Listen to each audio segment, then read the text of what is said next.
Para siswa kelas 9 dan para pendengar radio FM 102,5 FM Kabupaten Latar.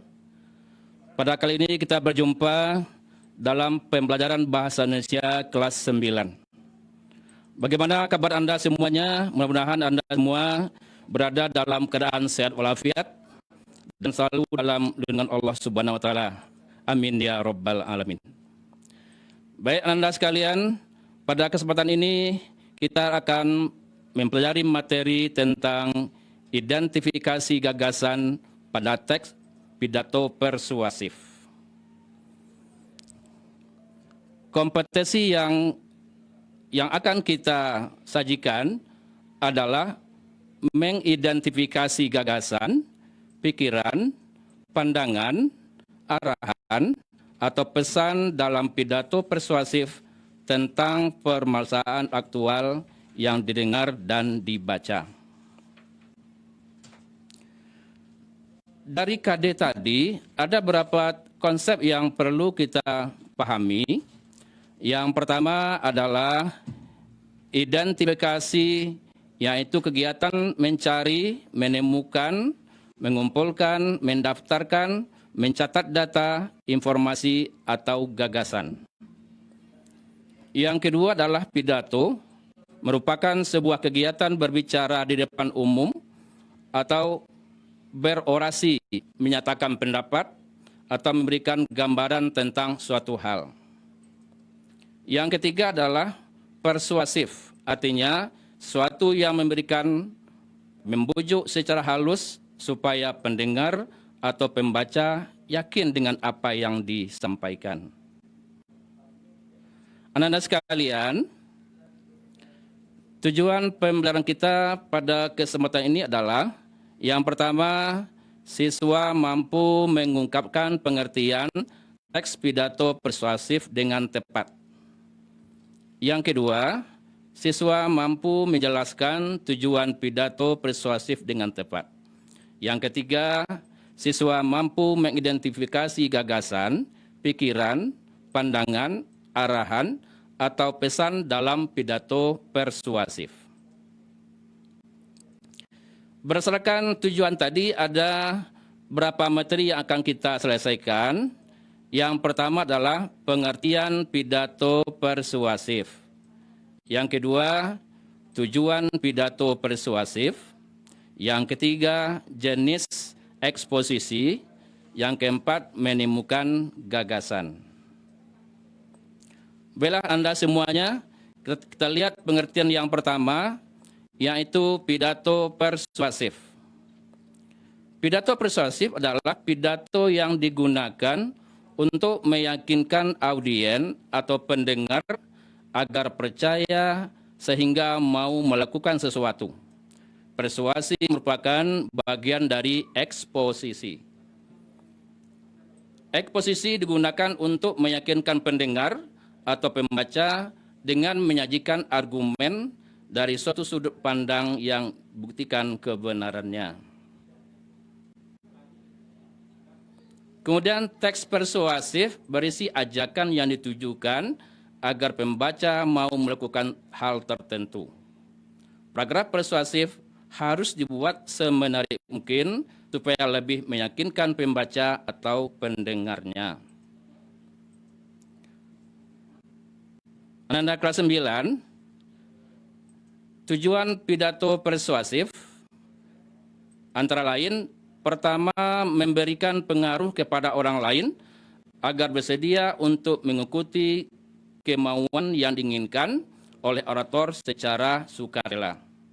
Yang kedua, mengajak dan mengimbau orang lain untuk melakukan hal yang bermanfaat bagi kehidupan. Ketiga, memberikan penguatan, tanggapan, membentuk tanggapan, dan mengubah tanggapan. Itulah tujuan dari pidato persuasif.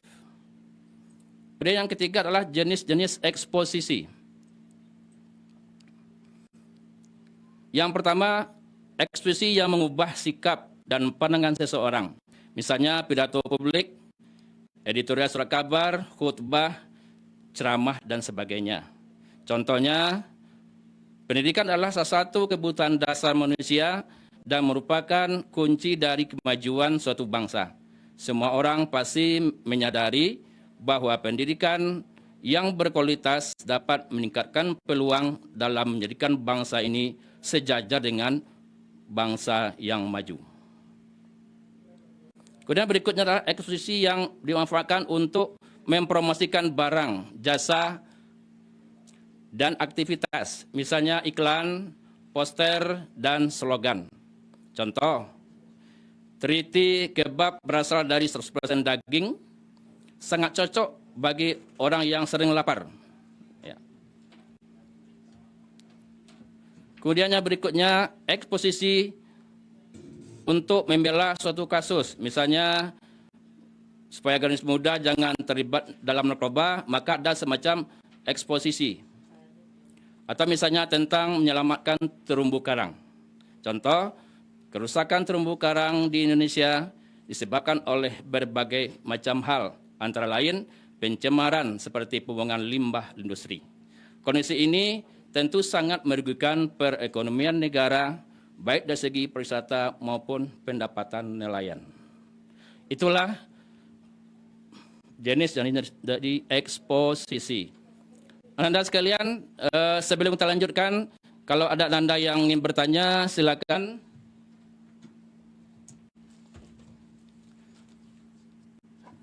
Silakan bertanya ke radio dengan nomor HP 0813 6668 1359.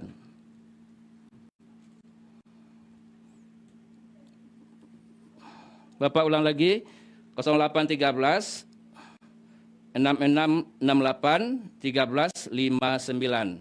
Silakan kalau ada yang mau mengajukan pertanyaan.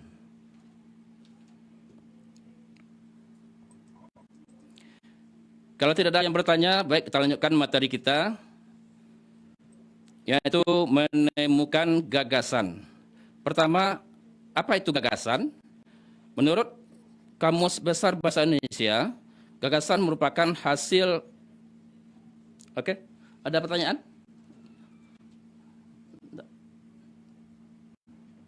Oke, silakan. Halo, silakan ada. Halo. Halo. Halo. Dari siapa? Di mana? Dengan. Halo. Dengan.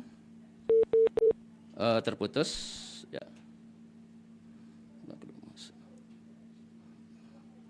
Baik, kita lanjutkan materi kita. Oke, ada lagi yang masuk? Ya. Oke, silakan. Dari siapa? Dari sekolah mana? Halo? Halo? Halo, ya. Dari siapa, Nak? Di sini ambil. Halo? Kurang jelas. Ya. Ulangi. Kecilkan volume radio di rumah. Atau kecilkan volume, Nak, ya. Supaya jelas, kecilkan volume radionya. Ya. Oke. Pak. Ya, oke. Ya, lanjut. Jadi Pak, Ya. ya kan Pak, disajikan. Halo? Halo, Adek. Halo? Halo? Halo? Iya, kurang jelas suaranya sayang. Bisa dikecilkan volume radionya. Fokus sama teleponnya ya. Ya. Jangan dengar radionya. Telepon. Halo? Halo Pak. Iya, namanya Ya. siapa, Dek? Ya, Kurang jelas ya. Kurang jelas ya. Namanya siapa, Dek? Putri ya. Rizky. Halo? Ya, sepertinya sinyalnya itu kurang bagus atau jaringannya gimana ya, sayang? Iya, iya. Nah, dari mana nih? Dari SMP mana? Halo? Halo? Halo? Oh, terputus. Oke, sepertinya sinyalnya kurang bagus ya Pak ya. Silakan lanjut lagi. Baik, kita lanjutkan dengan materi pengertian gagasan. menurut KBBI, gagasan merupakan hasil pemikiran atau ide. Suatu hasil pemikiran, oke? Ada lagi? Ya, silakan masuk. Ya. Assalamualaikum Pak. Waalaikumsalam. Ya. Mohon Namanya? bertanya Pak. Ya, dari nama nak? Rahmat Ramli dari SMP 4 Rambatan Pak. Ya, Rahmat Ramli SMP 4 Rambatan. Ya, silakan. Bagaimana cara membuat pidato persuasif dengan benar dan tepat? Mohon penjelasannya Pak. Ya, baik. Pertanyaannya bagaimana cara membuat pidato persuasif? Yang pertama tentu kita tentukan tema dulu. Apa temanya? Karena tema itu merupakan dasar kita untuk melakukan penulisan. Ya. Yang kedua, berdasarkan tema, kita buat kerangka tulisan itu. Ya, kerangkanya 1, 2 atau 3, 4, ya. Pokoknya mencakup dengan tema. Kemudian yang ketiga, kita kembangkan masing-masing kerangka itu sedetail mungkin. Ingat, di dalamnya harus ada hal-hal yang persuasif atau mengajak orang lain atau memotivasi orang lain. Ya, demikian Nanda ya. Oke, bisa dipahami Nanda?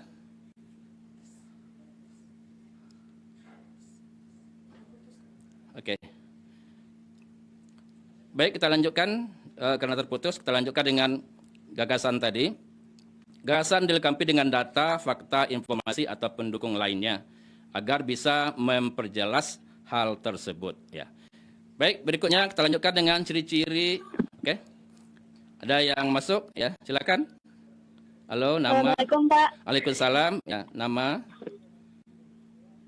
Dari siapa, Nak?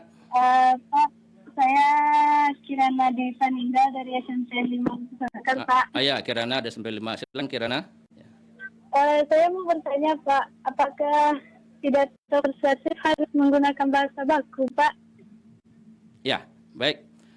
Pertanyaannya, apakah pidato persuasif menggunakan hal yang baku atau bahasa baku?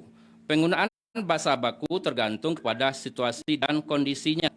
Kalau kondisinya resmi, maka kita gunakan bahasa baku. Tetapi kalau kondisinya adalah keadaan santai, maka kita gunakan ragam yang tidak baku atau ragam santai. Jadi tergantung kepada situasi dan kondisinya di mana kapan kita berpidato saat itu. Bisa dipahami Kirana? Halo? Itu aja Pak. Terima kasih Pak. Oke, sama-sama. Ya, oke. Masih ada lagi yang mau bertanya Anda? Silakan bertanya melalui HP 0813 6668 1359. Ya, masih ada yang bertanya. Silakan. Assalamualaikum Pak. Waalaikumsalam. Dari siapa? Muhammad Faras dari SMP 5 Pak. Dari Faras. Silakan Faras. Saya mau bertanya, apakah khutbah Jumat termasuk kepada pidato persuasif Pak? Iya, dari penggolongannya, khutbah Jumat itu kan mengajak orang lain, memotivasi orang lain, melakukan hal-hal yang benar dengan memberikan data-data, kemudian memberikan alasan yang kuat, maka digolongkan kepada pidato persuasif. Intinya, pidato persuasif itu adalah pidato yang memberikan motivasi kepada orang lain untuk berbuat atau mengajak orang lain. Ya, demikian Faras. Ya. Terima kasih Pak. Ya, sama. Waalaikumsalam. Ya. Halo, masih ada lagi yang mau bertanya? Silakan. Kalau tidak, kita lanjutkan dengan materi berikutnya, ciri-ciri gagasan utama. Yang pertama, gagasan utama itu terdiri atas satu kalimat utuh yang berdiri sendiri. Yang kedua, pengertiannya masih umum dan ruang lingkupnya luas. Yang ketiga, dibentuk tanpa kata sambung atau transisi. Lalu yang keempat, tersusun atas topik permasalahan utama yang dapat dijelaskan lebih lanjut. Itulah ciri-ciri gagasan utama. Halo, ada yang mau bertanya? Silakan. Kita lanjutkan dengan letak gagasan utama. Gagasan utama itu tergantung kepada pola pengembangan sebuah paragraf. Pertama, letaknya bisa di awal paragraf kalau pola pengembangannya secara deduktif. Dan bisa juga di akhir paragraf kalimat gagasan utamanya kalau polanya pola induktif. Dan yang ketiga, bisa terletak di tengah paragraf kalau menggunakan pola ineratif. Kemudian bisa tersirat dalam paragraf atau polanya adalah pola naratif. Ya. Itulah posisi dari gagasan utama. Silakan Anda kalau ada yang bertanya, silakan hubungi nomor HP 0813 6668 1359. Ya. Baik, kita lanjutkan. Kalau kita ingin menemukan gagasan utama, ada beberapa langkah yang perlu kita perhatikan. Yang pertama, membaca paragraf dengan cermat. Yang kedua, cermatilah kalimat utama. Lalu yang ketiga, tandailah kalimat utama tersebut. Kemudian yang keempat, tandailah informasi penting setiap paragraf. Ya, oke, ada yang mau masuk, silakan. Halo. Terputus ya. Halo, silakan coba lagi anak kami yang mau bertanya, silakan. Ya. Halo. Kalau tidak, kita lanjutkan untuk menganalisis paragraf. Silakan kamu buka buku Bahasa Indonesia, BSE, buku revisi 2013, kelas 9, halaman 42 dan 43. Ya. Kita lihat paragraf yang kelima. Melihat paragraf yang kelima di sana. Ya. Paragraf kelima, halaman 42. Bapak bacakan. Di negara saya, kami banyak melakukan penyia-nyiaan. Kami membeli sesuatu dan kemudian membuangnya, beli dan kemudian buang. Walaupun begitu, tetap saja negara-negara utara tidak akan berbagi dengan mereka yang memerlukan. Bahkan ketika kita memiliki lebih dari cukup, kita merasa takut untuk kehilangan sebagian kekayaan kita. Kita takut untuk berbagi. Ya. Dari teks tersebut, ya, kira-kira siapa yang bisa menentukan gagasannya? Di mana kira-kira letak gagasannya? Di awal, di tengah, atau di akhir paragraf? Ya, silakan Ananda. Baik, setelah kita membaca teks tersebut, maka gagasan utamanya terletak di awal paragraf. Di negara saya, kami banyak melakukan penyia-nyiaan. Karena kalian utamanya letak di awal paragraf, maka pola pengembangannya adalah berpola deduktif. Baik Ananda, kita lanjutkan dengan paragraf berikut. Paragraf yang ke-7, halaman 42. Sudah ditemukan paragrafnya? Halaman 42, paragraf ke-7. Bapak bacakan. 2 hari yang lalu, di Brazil sini kami terkejut ketika kami menghabiskan waktu dengan anak-anak yang hidup di jalanan. Salah satu anak tersebut memberitahukan kepada kami, aku berharap aku kaya, dan jika aku kaya, aku akan memberikan anak-anak jalanan makanan, pakaian, dan obat-obatan, tempat tinggal, cinta, dan kasih sayang. Demikian isi paragraf tersebut. Coba, siapa yang bisa menentukan di mana letak gagasan pada paragraf yang ke-7 tersebut? Halo, silakan anak kami. Hubungi telepon 0813 6668 1359. Dari analisa tersebut dapat kita sampaikan bahwa gagasannya terletak masih di awal paragraf. 2 hari yang lalu kami terkejut di Brazil ketika kami menghabiskan waktu dengan anak-anak hidup di jalanan. Itulah paragraf yang kelima. Ya. Baik Anda sekalian, dari penyampaian tadi ada beberapa hal yang bisa kita simpulkan. Pertama adalah pidato persuasif adalah pidato yang memberikan motivasi orang lain untuk berbuat atau memotivasi orang lain untuk berbuat. Lalu ada 3 jenis eksposisi, ada yang memperbarui, ada yang memberikan penjelasan kepada orang lain sehingga orang mau melakukan sesuatu. Ya, Anda sekalian, yang penting Anda selalulah membaca dan pahamilah isi paragraf itu dengan melihat kalimat utamanya. Mudah-mudahan Anda semua selalu bersemangat dalam belajar dan teruslah belajar untuk meraih sukses di depan hendaknya. Kemudian terakhir, tugas bagian Anda sekalian, silakan Anda cari contoh paragraf. Ulangi, silakan dicari teks pidato persuasif, kemudian tentukanlah gagasan utamanya untuk paragraf 1 dan sampai paragraf ke-5. Jadi carilah sebuah teks persuasif, kemudian tentukan gagasan utamanya dari paragraf pertama sampai paragraf ke-5. Demikian saja pertemuan kita pada pagi menjelang siang ini. Mudahan ada manfaat. Assalamualaikum warahmatullahi wabarakatuh. Waalaikumsalam warahmatullahi wabarakatuh. Ya, terima kasih untuk Bapak kita. Pemateri kita yang ketiga ada Bapak Yusrizal Datuk Mangkudun, SPD.